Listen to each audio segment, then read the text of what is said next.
2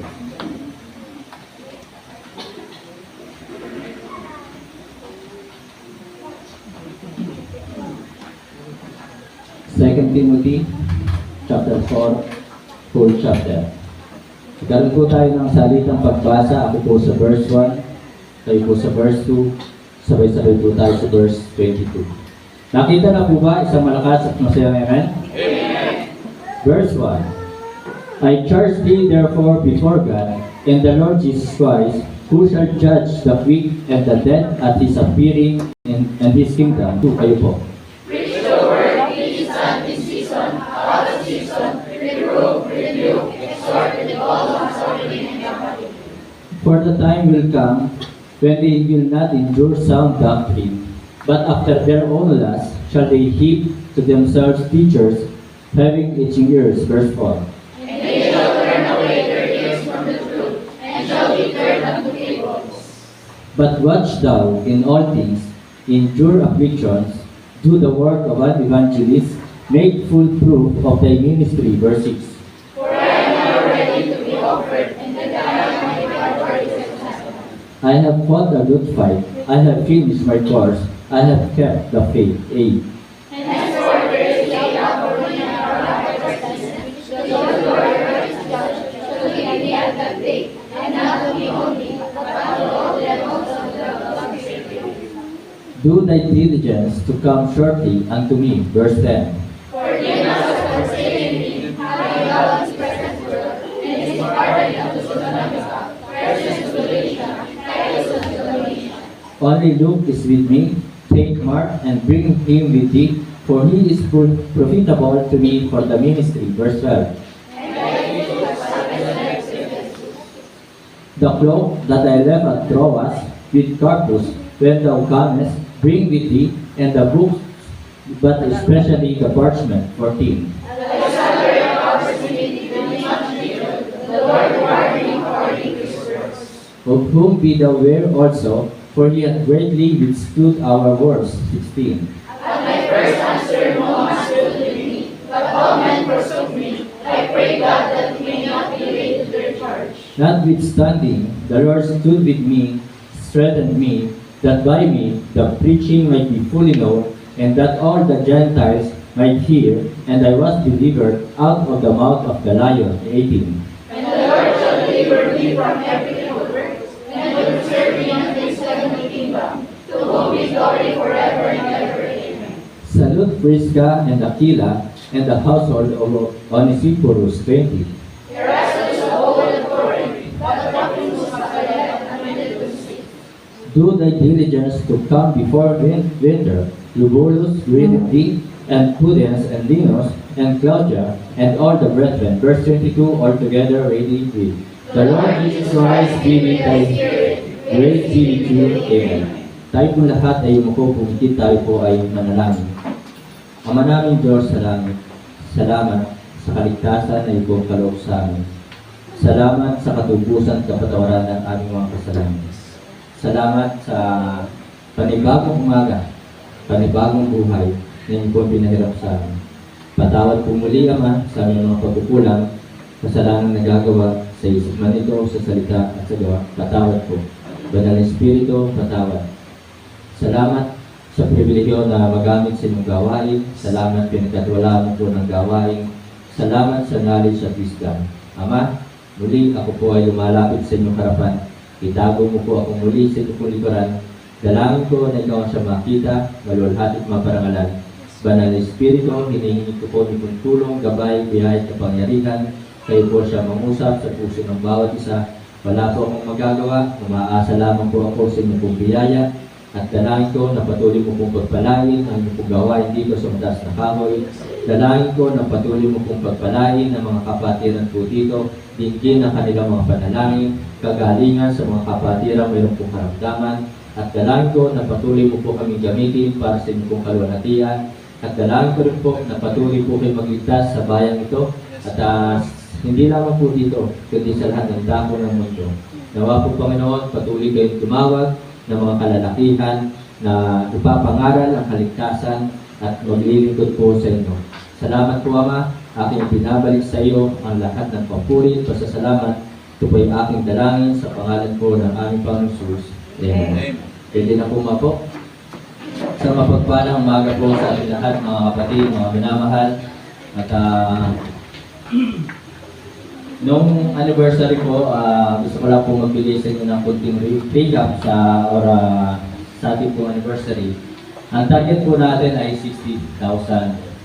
At ang pumasok nga po na pera ay 35 doon po sa mga talagang nag-pledge at nagbigay. At hindi po natin na-hit yung ating pong target na 60,000. Ganun pa man, ako po ay umaasa sa biyaya po ng Panginoon. At nais ko lamang po kayo bigyan ng kunting breakdown sa mga naging investment po natin. So, ang venue ay 20K. So, and then plaque, yung mga plaque, 5-2, 4 na plaque po yun. And then ang love gift po natin sa ating po mga speaker, 4 na speaker ay a total of 13.5. So, dyan pa lamang po ay medyo kulang na po tayo kasi 20 plus 5 to 25 plus 13.5 is 38,700. So, ang pumasok po ay 35,000. And then, tuloy pa po natin. Ricardo. So, sabihin na po natin yung Ricardo at yung mga pinggan, paper plates, and then ang mga plastic, mga disposable na baso, 10.5. And then nakasama na po din yung tubig na mga bottled water. And then t-shirt po ito, t-shirt sa mga speaker lang po ito, 2,160. So yung po yun. So magkano na po? Kung ano nyo po nasusundan. Diba? So kaya talagang ganun pa man, umaasa lamang po ako sa biyaya ng Panginoon. At nagpapasalamat pa rin po sa Panginoon na nasusustain ang mga investment na ito. So tarpaulin, 1K. So nasundan nyo ba kung magkano na po? And then nagbigay tayo ng 2 kilong kape ito sa naunang speaker, 600. And then yung charcoal na picture, 750. Frame, 120. Laundry, ito po yung mga kortina, pinalaundry po natin yan, 540. And then offering box, 1.5. Ito pong ating offering box nito, 1.5 na lang. And then isama na natin yung pathway po doon sa daan, sa labas para hindi ho putik, 500. So yan po, and then bigas, 1,195. Yung isang kalahating kaban. So yan po. So ganun pa man, ako po ay umaasa sa biyaya ng Panginoon.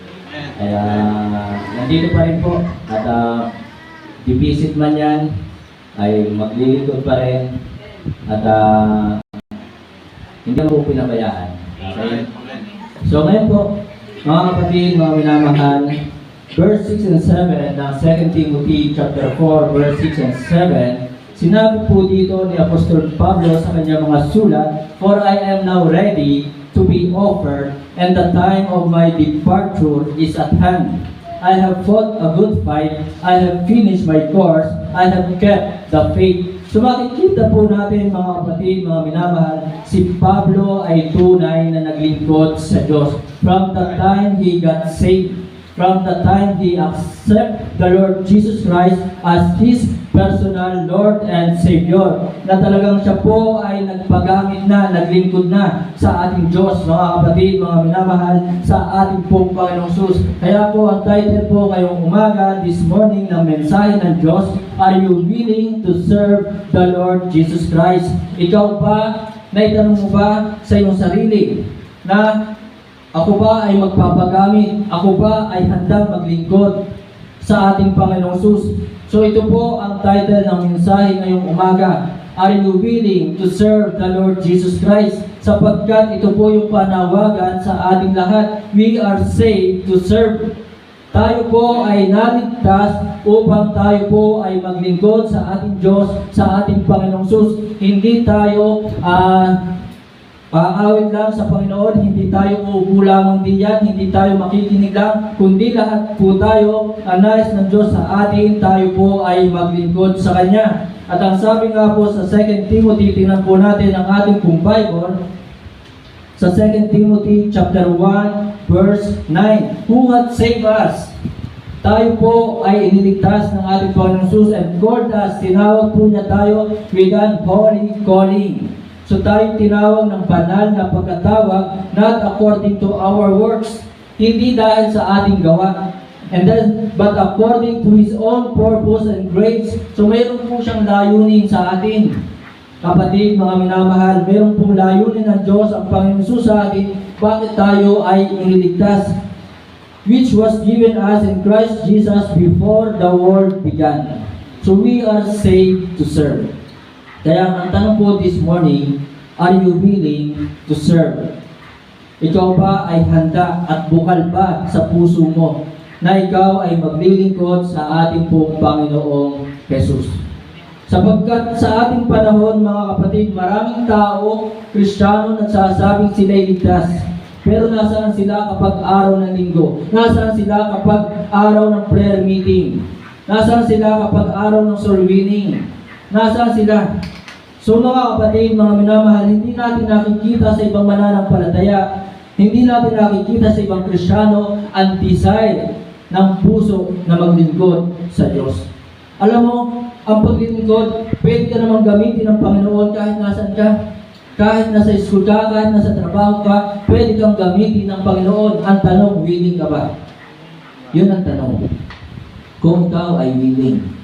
Kasi kahit nasan tayo, anuman ang sitwasyon natin, kung tayo po mayroong puso sa gawain, mayroon tayong puso maglingkod, magagamit tayo, makakapaglingkod tayo sa Panginoon.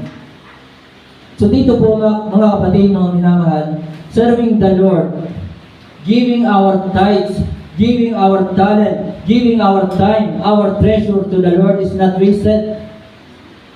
So ang maglingkod sa Panginoon, hindi po sayang. Kung ikaw ay nagbibigay ng tithes and offering, nagbibigay ka ng oras para sa Panginoon, nagpapagamit ka, umaawit ka, tumutugtog ka para sa Panginoon, hindi po sayang ang lahat ng iyan. Kaya mga kapatid, mga minamahal, hindi ako ang nag-i-encourage sa inyo na kayo ay maglingkod, na kayo magpagamit sa Panginoon, kundi mismong salita ng Diyos. Ang Diyos mismo ang nag-i-encourage sa atin na tayo ay maglingkod, magpagamit sa Kanyang gawain. Kaya nga mga kapatid, mga minamahal, patunay na talagang hindi sayang yung pag-awit sa choir o hindi sayang yung talagang pag-preach, hindi sayang yung pag-aakit ng kaluluwa. Patunay po yung mga mananampalataya sa Lemery. Matanda na sila pero si Kuya Renner nga po, hindi lamang siya preacher, kundi siya po ay soul winner at siya po ay teacher din sa Sunday School. So yun po ang mga ginagampanan na ministry ni Kuya Renner. Matagal na siya sa choir.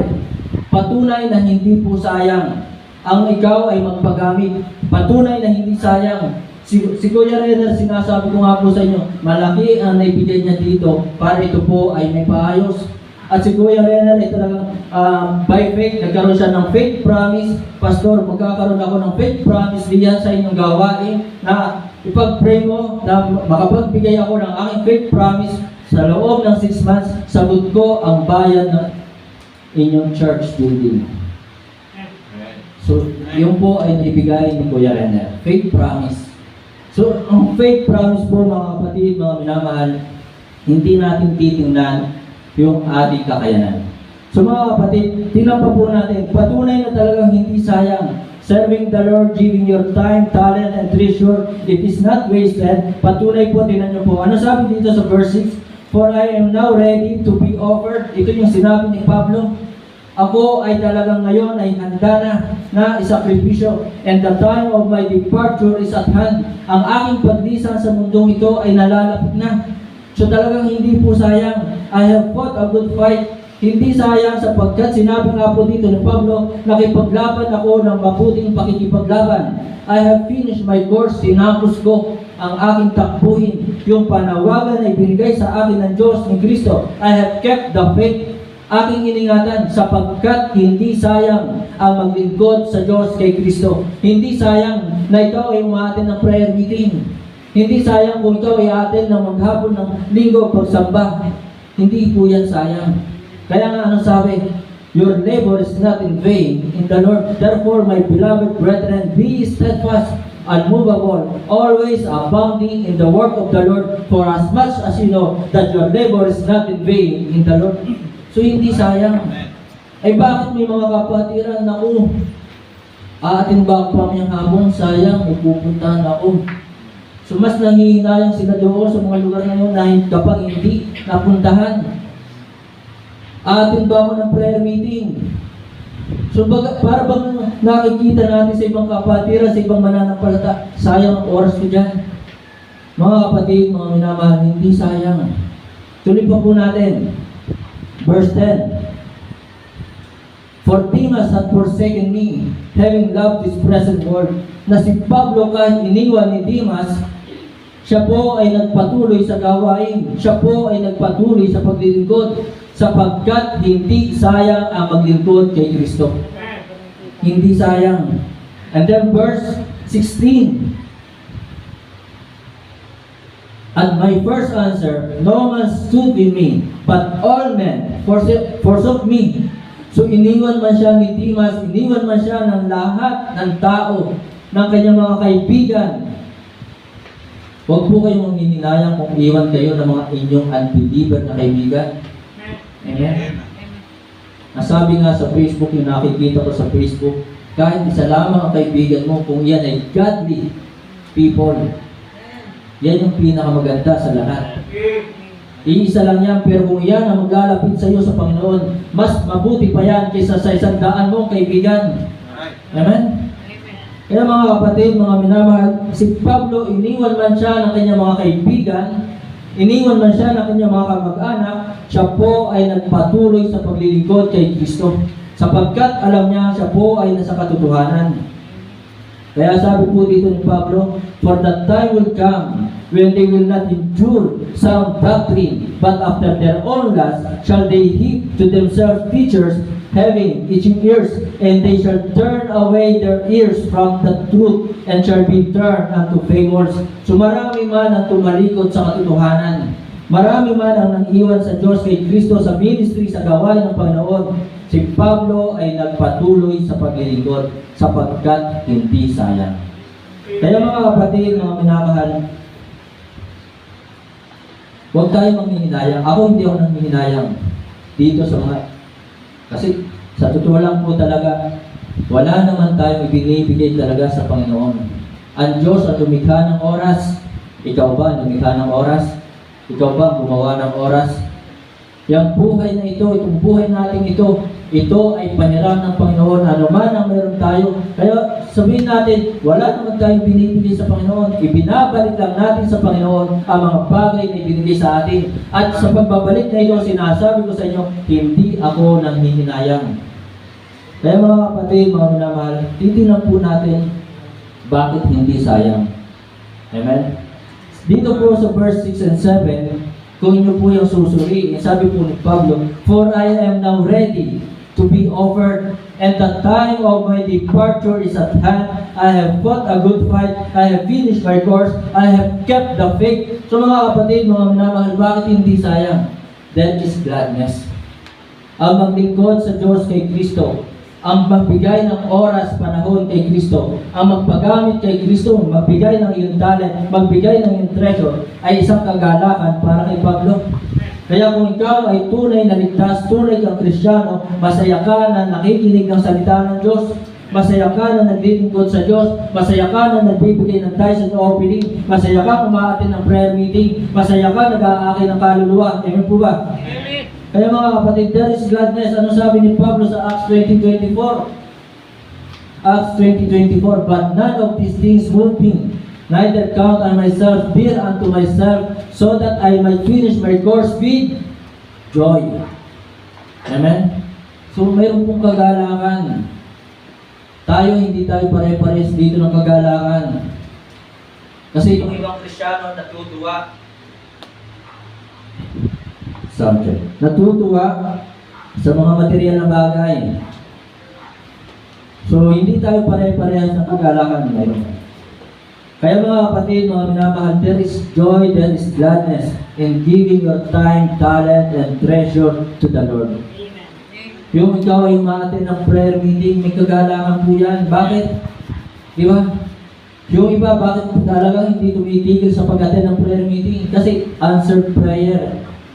tunay na ang Panginoon ay nakikinig sa ating prayer. Amen? Kaya mga kapatid, mga minamahal, there is gladness kung bakit hindi sayang. Philippians chapter 4 verse 4. Rejoice in the Lord always. And again I say, rejoice. Si Pablo nakakulong na. Si Pablo dumanas ng kahirapan, kalungkutan, kapighatian.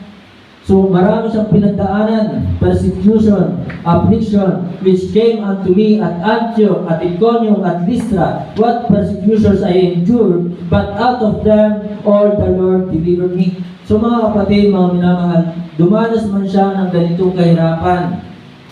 Sinasaktan man siya, inuusig man siya. Marami mang taong galit sa kanya. Hindi niya pinabayaan, hindi niya iniwan ang ministry. Amen? So there is gladness. Rejoice in the Lord always. And again, I say rejoice. Maaaring sa iba dito, hindi pa nila nararanasan yung mga kagalakang naranasan ng mga kapastoran. Maaaring yung iba dito, hindi pa nila nararanasan yung kagalakan na talaga naranasan ni Brother Luis. Yung kagalakan na naranasan ni Brother June. Maaaring yung iba dito, hindi pa nila nararanasan yun. Sapagkat sila ay nakapokus sa mga material na bagay sa mundong ito. So mga kapatid, mga minamahal, there is joy. Huwag nating pipiliin ang mundong ito. Ano sabi ng John 16:33? Tingnan po natin ang ating pong Bible. Maraming Kristiyano ngayong pinipili ang mundo. Kaya ano ang buhay nila? Pinipili nila, minamahal nila ang mga bagay sa mundo ito. Ang sabi ng Panginoon Jesus, "These things I have spoken unto you, that in me ye might have peace. In the world ye shall have tribulation." Sa mundong ito, mayroon kang kabiguan. Kapag pinili mo ang mundong ito, mayroon kang kabiguan, mayroon kang kalungkutan, mayroon kang kahirapan. Kaya huwag natin pipiliin ang mundong ito. Ang piliin natin si Kristo. Hanapin ang kagalakan, hanapin ang kapayapaan kay Kristo, hindi sa mga bagay sa mundong ito. Amen? Kaya mga kapatid, yan po malinaw na sinabi ng Panginoon Jesus, that in me ye might have peace. In the world ye shall have tribulations, but be of good cheer, I have overcome the world. So mga kapatid, mga minamahal, meron po kagalakan dito.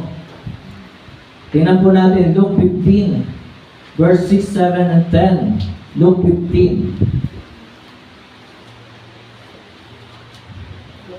Luke 15, verse 6. And when he cometh home, he called together his friends and neighbors, saying unto them, Rejoice with me, for I have found my sheep, which was lost.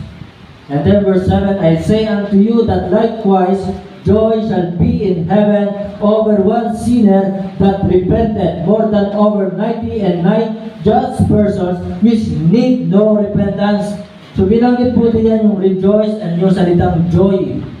Kaya mga kapatid, mga minamahal, kung ikaw ay nag-aakay ng kaluluwa, there is joy. Kaya nga kanina, tuwa-tuwa si Brother June. Diba? Tumanggap si Sandro, nanampalataya si Sandro, tinanggap ang Panginoon Jesus bilang kanyang Panginoon at tagapagligtas, at lalo't higit kagalakan natin kung si Sandro at si Bebe Rose, isang araw susunod na sa tubig ng bautismo. Yan ang dapat natin kagalakan. Amen po ba? Ano pa sabi ng verse 10? Verse 10, Likewise I say unto you, there is joy in the presence of the angels of God over one sinner that repented. Meron pong natutuwa, nagaganap ang napakaraming mga anghel sa langit. Diba? Kaya dapat ang kagalakan natin dito, mga kapatid, mayroon naliligtas, may nagsisisi sa kasalanan, at mayroon talagang nagpapagamit sa Diyos. Amen? So mga kapatid, mga minamahal, there is gladness kung bakit si Pablo, tinampo natin, Paul have no mansion. Hindi siya humingi ng magandang bahay kay Kristo. Pero masaya siya. Diba? Ang ibang tao, hindi masaya kung hindi sila doon nakatira sa mansyon nila. Si Paul, kahit siya ay natulog sa loob ng bilangguan at wala siyang kutsyon, basa-basa ang sahig, pero nandoon may kagalakan si Pablo. Paul have no mammon. Mammon means ito po yung wealth, kayamanan. Hindi po yan yung tinapay. Pero siya po ay masaya. At lagi niya sinasabi, rejoice in the Lord always. And again, I say, rejoice. Ang tao, kapag wala ng pera, nakasimangot na. Kapag wala ng pera, ay hindi na papasok. Diba? Kapag wala ng pera, ay hindi na gumagawa sa bahay. Tinatamaan na ng tamaritis. Diba? At tinatamaan pa ng murmuritis. So mga kapatid, ibig ko sabihin, kung tayo po'y gagawa, wag tayo maghintay ng kapalit. Ganun po ba? Gumawa tayo ng bukal sa loob. Kung para sa Panginoon, alam mong para sa Panginoon, wala nang reklamo. Gumawa na lang tayo. So mga kapatid, mga minamahal, si Pablo, wala man siyang mansyon. Si Pablo, wala man kayamanan, pero hindi siya nagreklamo. Lagi siyang masaya. Rejoice in the Lord always. So kung bakit hindi sayang, there is gladness. Paul have no motor vehicle. May sasakyan ba siya? Ako kahit single lang motor ko, single naman ako eh. Diba? Pumupunta pa rin, nakakarating man ako sa malayo for the sake of the gospel, for the sake of Christ. Dati sinasabi ko sa akin sarili, ayaw ko na magmotor ng malayo. Kasi natatakot akong masaktan. Ay masaktan talaga ako na disgrasya, di ba? Pero ngayon nagagawa ko pumunta ng tuwi kahit 70 kilometers po yan. At hindi ako nang hihinayang sa aking igagasolina niyan. Bakit? Sapagkat nagpapatuloy ang mga Bible study po doon. Nakikinig sila. Kapag dumating ako, nandoon sila uupo na. At makikinig ng salita ng Diyos. Kaya mga kapatid, mga minamahal, Paul have no mansions, have no mammon, have no motor vehicle, but Paul was glad in serving the Lord Jesus Christ. Nandoon ang kagalakan niya. Kaya kung ikaw ay tunay na Kristiyano, ligtas, tumanggap kay Kristo, dapat kapag umaawit, hindi na dapat natin marinig kay Brother Luis na parang nasa patay, parang nasa lamay. Diba? Umaasa pero parang wala yatang pag-asa. Diba? Habang may bagyo, may pag-asa. Sa mga kapatid, mga minamahal, bakit hindi sayang ang magbigay ng tithes, offering, or treasure, talent sa Diyos ng ating hindi sayang ang maglingkod? There is gladness. Masaya po talaga. Amen. Pangalawa, verse 8. Bakit hindi sayang? Tingnan po natin ang 2 Timothy chapter 4, verse 8. Henceforth there is laid up for me a crown of righteousness, which the Lord, the righteous judge, shall give me on that day, and not to me only, but unto all them also that love His appearing. So mga kapatid, bakit hindi sayang? There is gratuity.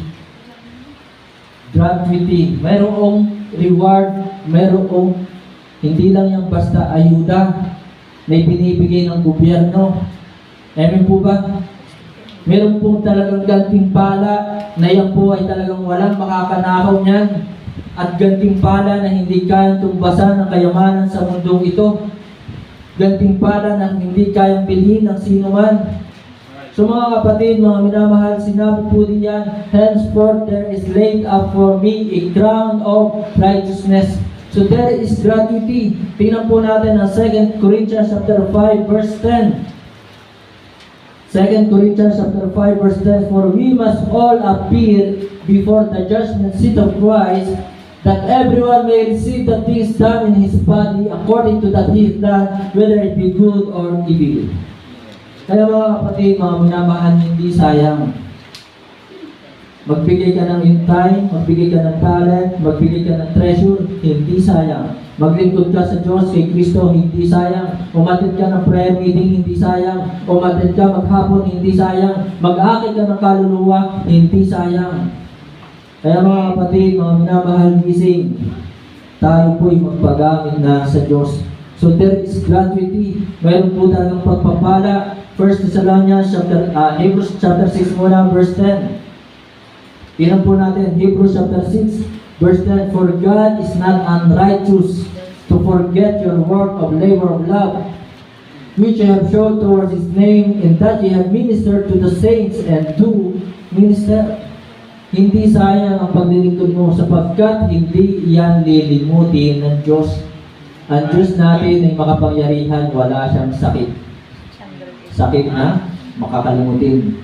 Hindi gano'n ang Diyos. Kaya mga kapatid, mga minamahal, hindi sayang. Alam ng Diyos kung magkano binibigay mo. Alam ng Diyos kung tapat ka sa iyong tithes. Alam ng Diyos kung tapat ka sa pagsamba. Alam ng Diyos kung tapat ka sa pagbabasa ng Bible. Alam ng Diyos kung tapat ka sa pagpe-pray. Alam ng Diyos kung tapat ka sa pag-attend ng prayer meeting. Alam ng Diyos kung tapat ka sa pag-aakit ng kaluluwa. For God is not unrighteous to forget your work and labor of love. Kailanman hindi yan lilimutin. Kita iyan ng Diyos. At pagharap natin sa Diyos kay Kristo, ipapakita lahat yan sa atin. Kaya hindi po sayang. Ay sa trabaho, kapag ikaw ay masipag ka nga sa trabaho, pero isang beses ka lang magkamali, diba? Limot na ang mga ginawa mo para sa company. Kalilimutan na yan. Buradong lahat yun. Amen po ba? Kaya mga kapatid, ang maglingkod sa Diyos kay Kristo ay hindi sayang. 1 Thessalonians chapter 2, verse 19. 1 Thessalonians, ano po sabi ng Bible? Sa 1 Thessalonians chapter 2, verse 19. Sabi po dito, for what is our hope or joy or crown of rejoicing? Are not even ye in the presence of our Lord Jesus Christ at His coming? So mga kapatid, mga minamahal, talaga tayo po, kung tayo ay nag-aakay ng kaluluwa, tatanggap ka. Kung ikaw ay soul winner, tatanggap ka ng crown of rejoicing. Kaya kapatid, habang tayo tumatagal ng Kristiyano, habang tayo tumatagal na ligtas, tayo ay member ng Jesus Christ Bible Baptist Church, sana kahit sa meron tayong naging bunga. Pero hindi ko sinabing makontento ka sa isa. Napakaraming aakayin. Napakaraming kaluluwa. Ang dapat akayin, ang dapat makakilala kay Kristo. Napakarami. Kaya kahit saan po tayo naroon, pwede po tayong magamit sa Diyos kay Kristo. Kaya kasalamat, tinan nyo, meron tayong bagong baptist dito. Nag-imbita na. Diba? At dalawa na ang inaakay ngayon. So mga kapatid, kung mayroon na tayong dalawang bunga, huwag tayong makontento sa dalawang bunga. Tatanggap tayo ng crown of rejoicing. So rejoicing sapagkat, yun nga po, natutuwa ang mga anghel sa langit at natutuwa ang Diyos kung pinapakilala mo si Kristo bilang Panginoon at tagapagligtas. Kaya mga kapatid, mga minamahal, there is gratuity. Meron pong reward, meron pagpapala, hindi sayang. Sayang ba ang magbigay ng ating ikapo? Tingnan po natin, Malakay 3:10-11. Kasi may mga Kristiyano nanghihinayang sa pagbibigay. Kaya mga kapatid, anuman ang ating ibinabalik sa Panginoon, anuman ang ating ibinibigay, hindi sayang. Ang sabi po ng Malakay chapter 3 verse 10, bring ye all the tithes into the storehouse, that there may be meat in my house, and prove me now herewith, saith the Lord of hosts, if I will not open you the windows of heaven. So bubuksan ng Diyos ang mga bintana sa langit and pour you out a blessing, at ihumulog ang isang pagpapala na walang sapat na silid na kalalagyan. Kaya mga kapatid, mga minamahal, hindi sayang. Kaya isang example nga po si Kuya Renner, tapat sa pagbibigay ng kanyang tithes and offering. Sobra-sobra na ang pagpapala ngayon Kuya Renner. Kaya hindi po sayang. Verse 11, ano sabi? And I will rebuke the devourer for your sakes. Maraming Kristiyano nagtatrabaho, pero nang hinayang magbigay ng kanilang ikapo. Nang hinayang. Tandaan po natin, itong 10% na ito, itong kapong ito, hindi atin. Amen? So mga kapatid, sa pagbibigay, Let's say for example, nag-birthday ka, Brother Envy, may nagbigay sa'yo ng 500. So, doon, kukuha ka ng pambigay mo ng tithes and offering. Di ba? Kasi ang napagkatiwalaan sa maliit na bagay, pagkakatiwalaan sa napakalaking bagay. Kaya nga, huwag tayo maniniwala sa mga nagtuturong ang estudyante hindi pa pwede magbigay. No? Estudyante pwede na yung magbigay ng kanilang tithes and offering. Kasi meron silang baon. Kaya kung doon pa lamang sa baon na yun, doon magsisimula, train up a child in the way he should go, and when he is old, he will not depart from it. So kung doon pa lamang, bata pa lamang, tinuruan mo na magbigay, lalaki niyang hindi madamot. Kaya mga kapatid, mga minamahal, hindi sayang ang magbigay. Kaya sabi dito, and I will rebuke the devourer for your sakes, and shall not destroy the fruits of your ground, neither shall your vine cast her fruit before the time in the field, saith the Lord of hosts.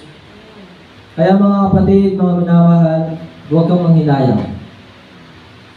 Luke chapter 6 verse 38. Tingnan po natin. Luke chapter 6 verse 38. Sabi po ng Luke chapter 6 verse 38, give, and it shall be given unto you. Kaya kung gusto mong ikaw ay bigyan, diba? Kung gusto natin na tayo ay bigyan, magbigay ka. Hindi talaga maganda yung tanggap lamang ng tanggap. Kaya kasi Pacquiao ayaw tumanggap eh. Diba? Ang gusto ni Pacquiao ay magbigay na magbigay. Ano, brother John Mark, diba? Yun ang gusto ni Pacquiao, magbigay na magbigay.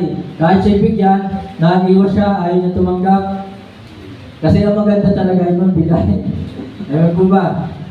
Kaya mga kapatid, sabi po dito, give and it shall be given unto you good measure. So, isa lang ang pinagagawa dyan ng Diyos sa iyo, sa atin, magbigay. Ang daming kasunod, it shall be given unto you good measure, pressed down, shaken together, and running over, shall men give into your bosom, for with the same measure that ye made vital, it shall be measured to you again.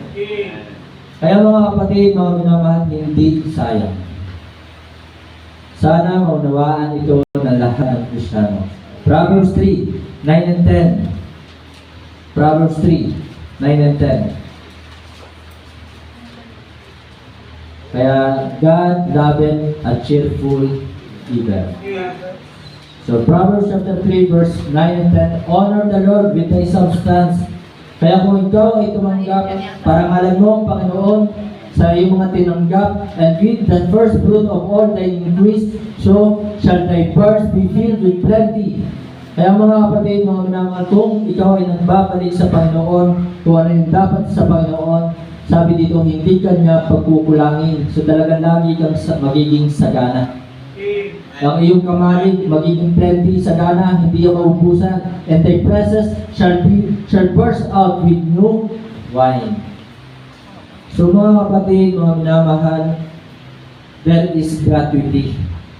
Kaya ang magbigay ng time, talent, treasure, ang maglingkod sa Diyos kay Kristo ay hindi sayang. There is gratuity. Lagi meron pong gantimpala ang Panginoon. So next mga kapatid, mga minamahal, bakit hindi sayang? Sabi po ng verse 22 ng 2 Timothy chapter 4 verse 22. Tingnan po natin. 2 Timothy chapter 4 verse 22.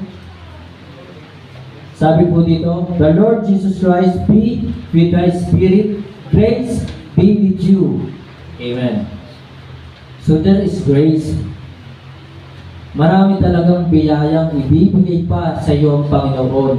Kung ikaw ay hindi mapapagod, kung hindi ka titigil, hindi ka susuko, magbigay ng time, talent, treasure, hindi ka titigil na maglingkod sa Diyos kay Kristo, napakaraming biyaya pa ang ibibigay ng Diyos sa iyo. Kaya talagang si Kuya Renner, sobra-sobra ng biyaya eh. Diba? Kilala yun ni Brother June. Kasi si Kuya Renner, minsan din nag-Bible study sa trabaho ni Brother June doon sa Superbikes. Di ba, Brother June, doon pa sa Palanas? Oh.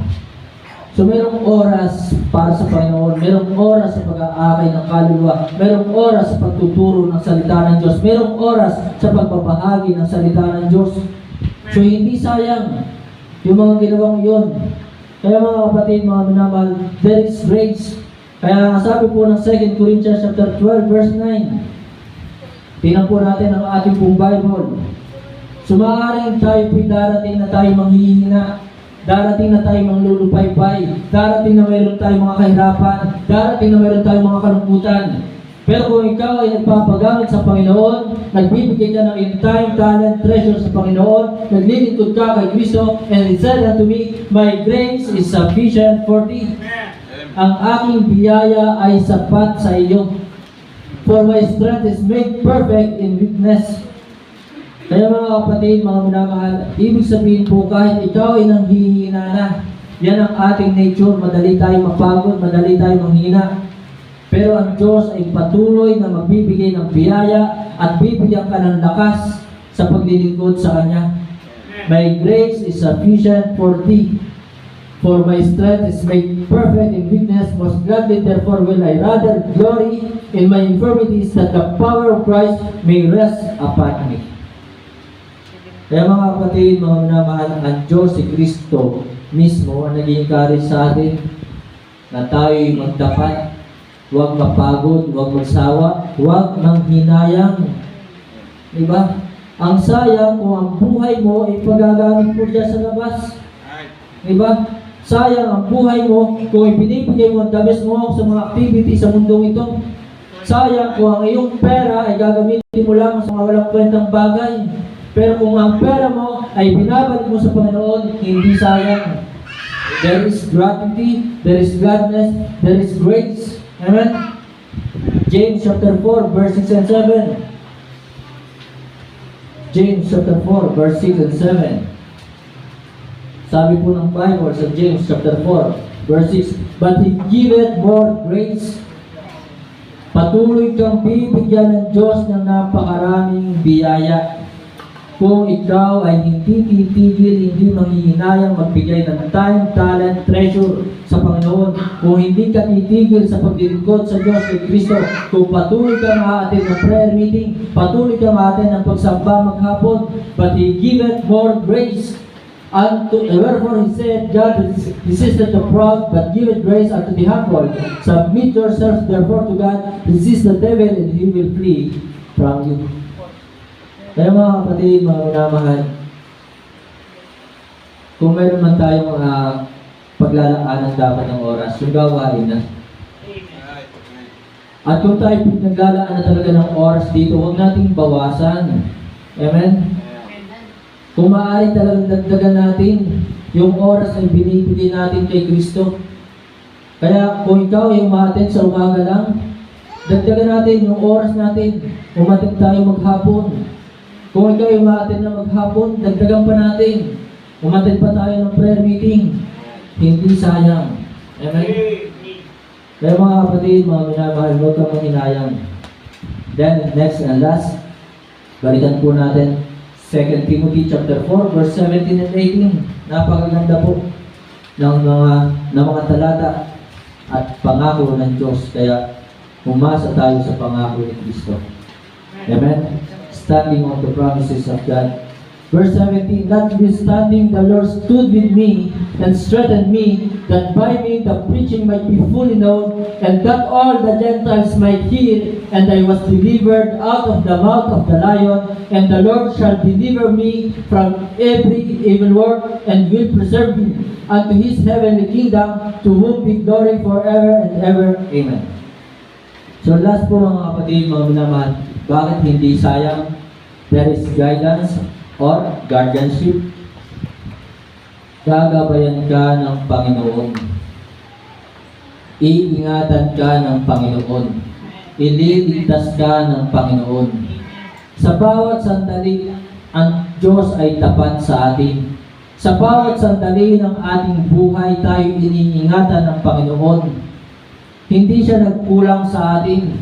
Kahit saan tayo mapunta, nandoon ang kanyang pag-iingat. Kahapon may sumunod sa tampo. Diba? Oh. Halos sa bawat araw yata mayroong sunog na nagaganap. Sa bawat araw ay mayroong nagaganap ng mga aksidente. Pero tayo ay iniingatan ng Panginoon ng ating Diyos. Kaya hindi sayang ang magpagamit kay Kristo.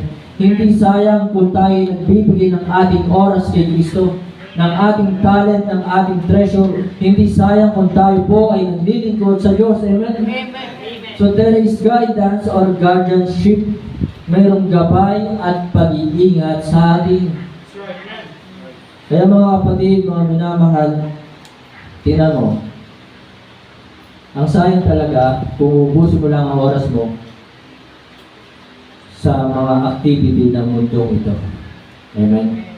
Yun ang sayang. Kasi haharap tayo kay Kristo, lahat. Isa-isa tayong haharap sa Kanya. Titingnan ang ating ginawa. Kaya ako, naisip yung mga perang ginastos ko dati, yung mga perang ginastos ko sa alak, sa bisyo, yun ang sayang. Diba? Kaya ito sasabihin ko po sa inyo. Alam naman ito ni Brother Edwin, tsaka lang iba pang mga kapatid nandito. Merong kapirasong lupa, ipinenta ko, dito ko po dinala. Idinagdag ko sa pangkulog. Matagal na yun, nung nagsimula po dito. Kasi anin ko pa naman ng lupa. Meron naman akong mansion sa langit. Diba? Ang pinagbentahan po nun, 100K. Hulugan po yun. Hinuhulugan sa akin ng pinsan ko. 6,000 naman. At yung 6,000 na yan, ininagdag ko po pambayad dito sa bahay sa bahay. Hindi ako nang hinayang sa perang iyon. Kasi sa Panginoon yun eh. Kaya mga kapatid, mga minamahal, ano man ang ginagawa natin dito, hindi po sayang. Tingnan po ninyo sa Bible, sa pagtatapos po, mga kapatid. Matthew chapter 26, verse 7 to 10. Ang mga taong ito, hindi nang hinayang. Amen?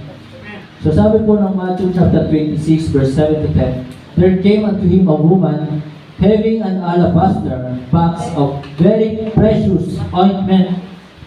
Merong isang babae na talaga meron po siyang pabango na talagang napakamahal po nito, precious, napakataas ng value po nito. Na kung ito po ikukumpara sa ating pong panahon ngayon, ito po katumbas ng isang taong sweldo. Ganun po ang presyo po nito. And poured it on his head as he sat at meat. So talagang hindi po siya nang hinayang na ito po ay ibinuho sa ulo ng ating Panginoon Jesus. And then sabi dito ng alagad, but when his disciples saw it, they had indignation saying that to what purpose is this waste?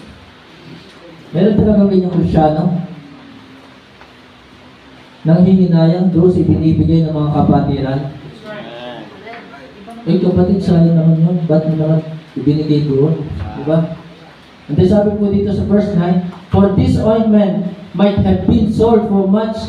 Ito ay may bebenta natin ng malaki and given to the poor. Kunwari lang yun, ibibigay sa mahirap. Si Judas yata nagsabi niyan eh. Diba? Yung nagsalita dyan eh. Then verse 10, kasi kung itutuloy po natin yan, talagang sinabi diyan, ito si Judas nito, may dalang bag. Diba? Verse 10, when Jesus understood it, he said unto them, why trouble ye the woman? For she had brought a good work upon me. Ang magbigay ng time, talent, treasure sa Panginoon, ito po ay mabuting gawa. Ang maglingkod sa Diyos kay Kristo, mabuting gawa. Amen? Hindi po yan ang hinayang. Matthew chapter 2, verse 11. Tingnan pa po natin. Sa pagtatapos po, medyo mahaba lang po itong conclusion na ito. Sa Matthew chapter 2, verse 11, and when they were come into the house, they saw the young child, ito po ang ating Panginoon Jesus, with Mary, his mother, and fell down and worshiped him.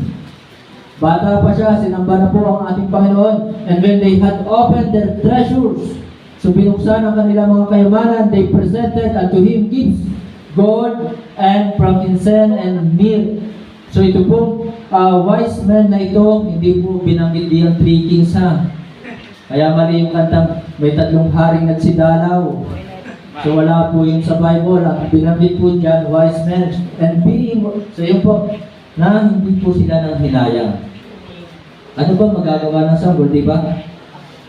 Sanggol pa yun, pero hindi sila nang hinayang. Kasi nandiyo po yung pananampalataya na sanggol na yun ang Panginoong tagapagligtas. Kaya mga kapatid, mga minamahal, sabihin na natin, mayaman ang katao yan. Pero hindi sila nang hinayang. Then, Matthew 14, 8 to 10. Matthew chapter 14, 8 to 10. Sabi po dito, and she, being before instructed of her mother, said, give me here John Baptist's head in a charger. So, si John the Baptist, hindi nang hinayang ibigay ang ulo for the sake of the gospel. And the king was sorry, nevertheless, for the oath's sake, dahil sa kanyang sumpa, talagang ang salita ng hari ay hindi pwedeng mabalik. And them which sat with him at meat, he commanded it to be given her. And he sent and beheaded John in the prison. So mga kapatid, si John the Baptist was beheaded, ibinigay ang ulo para sa katotohanan, para kay Kristo, for the sake of the gospel. Kaya mga kapatid, Paul, Peter, and other disciples, they surrendered their life because they believe surrendering their life, it is not wasted. Ang maglingkod sa Diyos kay Kristo ay hindi sayang. Ano man ang ating po binabalik dito sa Panginoon, hindi po sayang. Kaya mga kapatid, mga minamahal, there is gladness, there is gratuity, there is grace, guidance, and guardianship. To God be the glory, tayo po'y tumayo. Tayo po'y umuko, pumigil, tayo po'y manalangin. Ama namin Diyos sa langit, salamat sa inyo pong banal na salita. Salamat sa buhay ng bawat isa, sa kanila pong pagbibigay ng kanilang time, talent, and treasure. Dalangin ko po aming Diyos, patuloy mo pong pagpalain ng kanilang buhay. Patuloy kanilang paglingkuran. Huwag sana nilang isipin na ang ministry nito ay akin.